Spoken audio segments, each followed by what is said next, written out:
Hello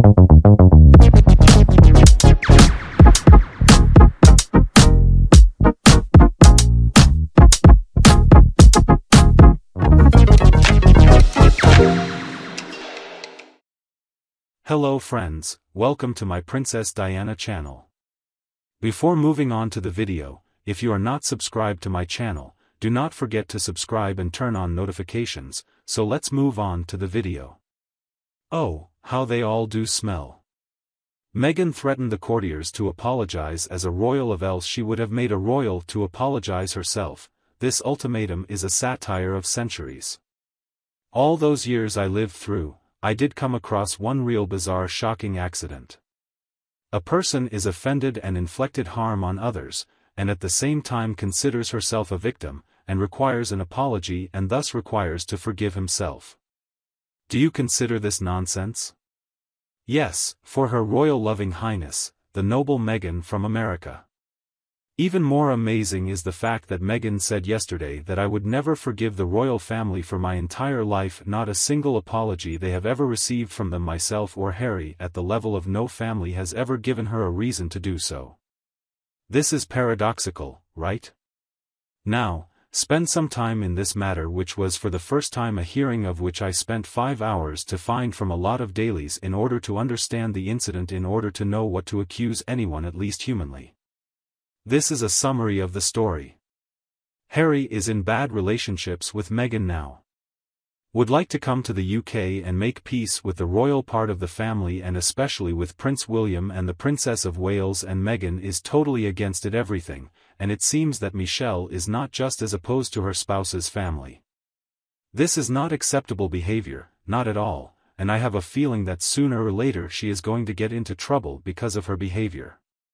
The reason Meghan disagreed with her husband to go back to the UK and settle with the royal family is that Meghan felt that she could not humanly forgive the family because they had not humbly apologized for the alleged abuse to Meghan and Harry. This is a paradox, right? Where exactly is the mistreatment of the royal family? They allowed Harry to marry her when she could, gave her a title, and then offered her a life that most people can only dream of. So why does she claim victimhood? She is a total traitor, revealing royal secrets and inflicting great damage, including persuading Harry to leave his family and his homeland. Where did this sense of entitlement come from?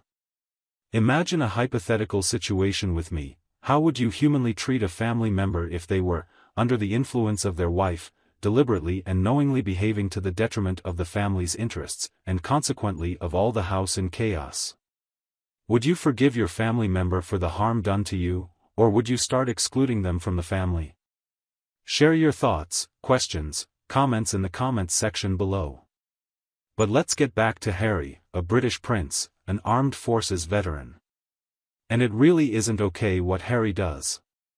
He has betrayed his very blood, his grandparents, father, brother, and once beloved sister-in-law. This betrayal was opened to him by a woman, and not just an ordinary woman, but by one who was known to use and throw people. She promised the late Queen that she would be a serving queen and always remembered to serve her country. And Meghan's, whose meddling in every conceivable affair of theirs, yet to little avail or propriety, only adds to the strain on the situation. Unthinkable that she expects an apology from those to whom she is in the wrong. Honestly, I wonder what part of the reason is human greed and how much is enough. When most people just wish they had food and clothes, Meghan and Harry, rather than living a princely and aristocratic life, do a lot of charity work to save humankind and animals. Instead, take the charity gives them and take from people experiencing poverty for themselves. Are they even worthy of the label human? By defying the traditional lineage of the royal family, they behaved like a disloyal dog turning against its owner. While I do ponder whether their actions are right or wrong, going against one's own parents is already a serious transgression, and yet they show no remorse. It must be emphasized that no apology has been extended to Meghan from any human. There is an obligation for her to make amends to all of us. Her mere presence, deceitfulness, and errors are bold insults to us. I feel compelled to remove her from this earth to cleanse the world's air. This sentiment arises from my genuine love for my family and country. When encountering individuals similar to Meghan or Harry, I hold equal disdain for all of them. I can only let out a sigh. This whole Meghan and Harry situation bores me to death. Their victim mentality is off the charts. Everything was fine at first, but like any social trend, it all descended into negativity. They both play the victim card in their own unique ways. Finally, the inevitable day arrived when they had to face each other and seek forgiveness. I believe that God is observing their actions and will punish those who lack humanity. Have you perused Lady C's latest book, Meghan and Harry, Persecutors or Victims? Her claims are thoroughly supported, revealing the numerous falsehoods at play. Lady C has done an exceptional job exposing how this couple has aided deceitful individuals. A duo endlessly promoting themselves has no place near the throne. I am grateful to God and the Queen for granting me the courage to sever ties with this couple and distance myself from the UK once more.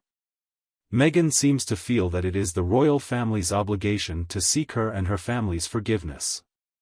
She should take some time for introspection. Will the royal family ever be able to forgive her, especially Harry? One would think that, at present, William has more pressing matters to attend to than concerning himself with his wayward brother and his anti-royal family spouse. This includes supporting his 3 children through a difficult time, deputizing for the king, and tending to his father and wife's health needs. Harry and Meghan, please remain where you are. The only reason you seek to re-enter the royal fold is to continue reaping large financial rewards from your royal status. On that note, I would like to reassure Meghan, she can rest assured that neither her nor her forgiveness is required by the royal family or our country.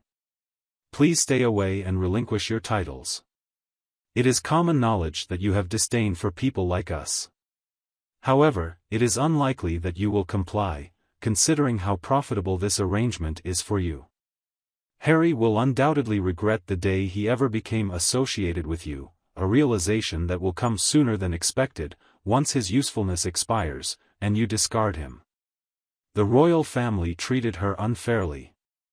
They erred in their kindness towards Meghan, even permitting their son to marry an unfamiliar American. Their missteps were numerous, particularly in their failure to shield her from uncomfortable truths and in preventing her mistreatment of the staff. Due to her dissatisfaction with not being granted the title of princess, they attempted to instill in her proper etiquette and comportment. Over a span of 2 years, they spent £2 million on her wardrobe, in addition to funding a £32 million wedding. Meghan was appointed a patron of the Commonwealth and the London Theatre. The royal family granted her a reduced-rate cottage in Windsor. She only had to fulfill 72 royal engagements in 2.5 years. They even bent the rules to allow her to attend the Christmas celebrations at Sandringham prior to her marriage. There were high-profile events, including a journey on the royal train with the late Queen, and the suppression of a bullying report, among other accommodations. Given all this, what precisely justifies Meghan and Harry seeking an apology from the royal family? Perhaps Meghan could articulate her grievances more clearly, but many believe it is she who owes the royal family an apology. Harry and Meghan aimed for financial independence and privacy, so what reason is there for her to demand an apology? Perhaps she should have returned the missing jewelry and refrained from photographing Princess Charlotte's bedroom. In conclusion, I provide Harry with some final guidance on how to live as a respectful individual. He must adopt behaviors that align with basic human standards, let alone those of a virtuous person. What indicators could convince me that Harry is making positive changes? He must distance himself from his wife's deceptive plans and privately rebuild connections with his father and sister, whom he has mistreated. Harry has previously shown disdain towards his grandparents, a regrettable act that cannot be reversed, his father, brother, and sister-in-law. It would be advisable for him to express sincere regret and take actions to reconcile, even though it may be too late. I truly hope that those causing harm to their loved ones will swiftly acknowledge their wrongdoings and take corrective actions. That's it for our video, my friends. I hope you have liked it. Please let me know your thoughts in the comments, and like the video. If you haven't done so yet, if you want to be first to be informed about my content, please subscribe to the channel and make sure you turn on notifications. Thank you for spending this time with me. Take care of yourself and stay healthy. I'll see you in the next one.